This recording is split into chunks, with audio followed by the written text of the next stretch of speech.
Selamat malam, salam sejahtera. Terima kasih karena bersama dengan saya di Nazilin Unity Channel. Dengan keputusan ini, maka boleh kita anggap riwayat langkah tebuk atap, riwayat langkah tebuk dinding, riwayat ikut pintu belakang, riwayat langkah Dubai, riwayat langkah Coket, riwayat langkah Raja Petra, riwayat entah langkah siapa lagi, mungkin langkah Sanusi, semuanya boleh dikatakan telah pun tamat. Riwayatnya itu semua telah dihentikan dengan usul yang dikemukakan oleh Timbalan Perdana Menteri Malaysia ini. Secara pribadi, saya berminat dengan usul yang disampaikan oleh Timbalan Perdana Menteri Malaysia ini, yaitu Dr. Ahmad Zahid Hamidi. Apabila Dr. Ahmad Zahid Hamidi mengatakan gubal undang-undang untuk memastikan kerajaan kekal hingga akhir penggal. Saya sangat menyokong usul ini. Selain daripada Akta Lompat Parti, kita juga menyokong usul seperti ini supaya para pelabur tetap yakin terhadap Malaysia dan tiadalah gangguan kestabilan politik sehingga tamat tempo pentadbiran satu-satu kuasa. Apalah guna kita mengundi? Apalah guna pilihan raya kalau yang menang itu dijatuhkan oleh sebilangan ahli parlimen sahaja? Kalau ianya melibatkan 222 ahli parlimen itu tak apa. Tapi bayangkan kalau hanya melibatkan 5 hingga 10 orang yang tiba-tiba beralih sokongan kelompangan anti lompat parti itu dipergunakan sewenang-wenangnya, akhirnya membawa kejatuhan kepada kerajaan sedia ada, pastilah boleh merencatkan kemajuan negara, perkembangan negara.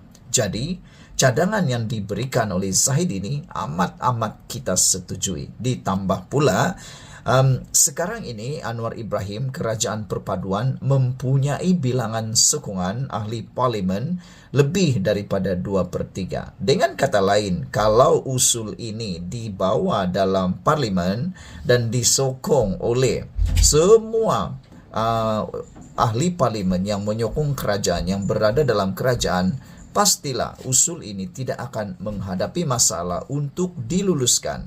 Itu sebabnya saya kata langkah-langkah yang coba dilaksanakan, mau dibuat oleh siapapun selepas ini tinggal menjadi dongeng semata-mata. Karena kalaulah undang-undang untuk memastikan kerajaan kekal hingga akhir penggal ini diluluskan kerana Anwar Ibrahim mempunyai bilangan ahli parlimen yang cukup 2/3, maka tiada masalah untuk diluluskan.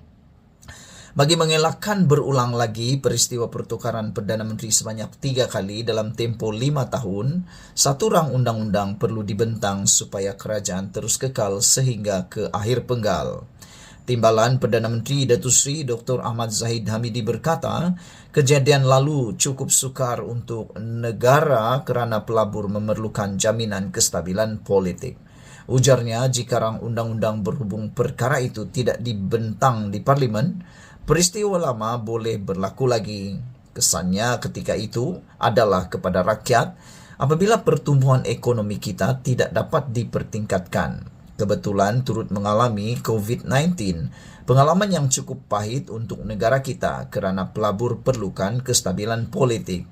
Kata Zahid, saya ingin menyarankan supaya satu rang undang-undang dibentangkan bahawa jika sesebuah kerajaan itu diwujudkan sama ada atas sesebuah parti dominan atau parti gabungan parti dan mendapat perkenaan yang di-Pertuan Agong, maka ia harus kekal hingga ke akhir penggal. Jika tidak, akan mengalami berulang lagi perkara terdahulu dan ia tidak baik untuk negara dan rakyat secara keseluruhannya. Zahid Hamidi yang juga Presiden UMNO berkata harus ada perubahan dalam minda ahli politik bahawa sesuatu gabungan parti politik yang telah diperkenan oleh yang di-Pertuan Agong untuk membentuk kerajaan mestilah diberi laluan mentadbir negara sehingga penggal terakhir parlimen. Ahli politik harus bertindak dan berfikiran positif dalam perkara ini. Biarpun politik itu sangat dinamik dan pragmatik, dalam hal ini kita harus lebih praktikal untuk menjaga sesebuah negara. Boleh berbeza pendapat, tetapi untuk kepentingan negara, kita tidak harus menjadikan rakyat sebagai satu bahan uji kaji demi kepentingan nafsu politik dalam kalangan ahli politik. Cukuplah untuk kita belajar daripada pengalaman yang lalu, katanya. Saudara-saudara sekalian, sekian dulu untuk kali ini. Jangan lupa tinggalkan komen Anda tentang isu ini. Adakah Anda juga setuju dengan cadangan daripada Zahid Hamidi untuk menggubal undang-undang memastikan kerajaan kekal hingga akhir penggal? Anda setujui? Kalau Anda setujui, tekan butang like dan tinggalkan komen Anda. Sekian dulu Malaysia kita punya. Kita juga sama-sama cintai Malaysiaku. Bye-bye. Selamat petang, salam sejahtera. Terima kasih kerana bersama dengan saya di Nazilin Unity Channel. Cuba nak memalukan kerajaan pimpinan Anwar Ibrahim, kerajaan perpaduan pimpinan Anwar Ibrahim. Akhirnya tak fasal-fasal.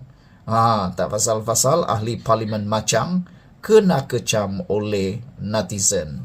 Manakan tidak, beliau cuba buat-buat konon meninjau ekonomi rakyat di Kuala Lumpur. Tetapi akhirnya matlamat beliau tidak kesampaian. Objektif beliau cuba mahu mencari kesalahan kerajaan sedia ada, tidak kesampaian. Bahkan yang dilihat, yang ternampak oleh netizen lain macam. Bukannya seperti yang diharapkan oleh ahli Parlimen Machang Wan Ahmad Faisal Wan Ahmad Kamal, tetapi yang dilihat oleh netizen benar-benar mengejutkan kita semua. Ini dipetik daripada Harapan Daily, menulis tinjauan ekonomi rakyat Wan Faisal serupa macam merayap di Kuala Lumpur sahaja. Perkongsian ahli Parlimen Machang Wan Ahmad Faisal Wan Ahmad Kamal yang melakukan tinjauan ekonomi rakyat sekitar Bukit Bintang, Kuala Lumpur mengundang komen sinis pengguna media sosial. Menerusi hantaran di aplikasi X, Wan Faisal dilihat berjalan sekitar ibu negara dengan ahli Parlimen Larut yang juga Ketua Pembangkang, Datuk Seri Hamzah Zainuddin. Dalam tinjauan tersebut, Ketua Armada Bersatu itu mendakwa mereka ditanya oleh rakyat tentang bila lagi. Dipercayai merujuk kepada usaha untuk mengambil alih kerajaan. Tinjauan ekonomi rakyat bersama YB Ketua Pembangkang di ibu kota. Di mana-mana kami pergi, ada saja rakyat yang bertanya bila lagi. Insya Allah doakan siapnya. Di ruangan komen, warganet menganggap tinjauan ekonomi rakyat itu hanya sekadar merayap di Kuala Lumpur. Tinjauan ekonomi apa benda entah ini. Ini merayap-rayap di sekitar Kuala Lumpur lah, komen warganet. Tinjauan siok sendiri, guna perkataan rakyat untuk sekadar lakonan. Tiada kelihatan langsung kelibat rakyat dalam 35 saat video ini. Setakat seorang dua pengikut level Ketua Pembangkang ini memalukan komen yang lain. Sementara itu, Hamzah dilihat memuat naik hantaran, mengatakan ketika tinjauannya di ibu negara, ramai mengadu tentang kehimpitan hidup dan harga barang yang dikatakan semakin mahal. Bagaimanapun, coretan di awal hantaran beliau mengundang reaksi ramai apabila mendakwa Pembangkang tidak mengetahui tentang langkah Dubai yang sedang diperkatakan. Pengguna X mempersoalkan, mengapa hantaran itu bercanggah dengan Wan Faisal yang minta didoakan ketika orang awam bertanya bila lagi. Itulah yang dikata dalam awal video ini. Lain yang disampaikan, lain pula yang dikesan oleh netizen, yaitu percanggahan pendapat antara dua orang yang meninjau Kuala Lumpur. Kononnya cuba memperbaiki, tetapi nampaknya cuba memalukan diri sendiri. Seorang kata doakan supaya berjaya, seorang lagi kata tak tahu apa-apa. Jadi mana nak dipercayai? Anda mungkin tahu. Pengguna X mempersoalkan mengapa hantaran yang disampaikan oleh Hamzah Zainuddin bercanggah dengan Wan Faisal yang minta didoakan ketika orang awam bertanya bila lagi. Kata tak tahu menahu, tetapi tweet macam ini di hantaran sebelum munafik gila. Sebelum munafik gila, kata mereka, komen warganet sambil menyatakan tangkap layar hantaran Wan Faisal Wan Ismail. Saudara-saudara sekalian, apabila kita melihat perkataan bila lagi ini, mungkinkah perkara itu sebenarnya bukan pertanyaan, tetapi sindiran kepada pembangkang yang sebenarnya tidak dapat difahami oleh Wan Faisal. Mungkin netizen menyindir, yaitu adalah menurut netizen bila lagi. Maksud pertanyaan itu mungkin adalah Anda cuba menipu, mungkin itu yang dipersoalkan oleh netizen, yaitu dalam bentuk sinis. Bila lagi, macam itulah sindiran kan. Dengan kata lain, bohong sajalah kamu, tipu sajalah, macam itulah. Apa pendapat kamu semua tentang hantaran ini? Tinjauan ekonomi rakyat Wan Faisal serupa macam merayap di Kuala Lumpur sahaja, kata netizen di X. Sekian dulu untuk kali ini. Jangan lupa tinggalkan komen Anda, tekan butang subscribe. Kita jumpa lagi. Bye-bye.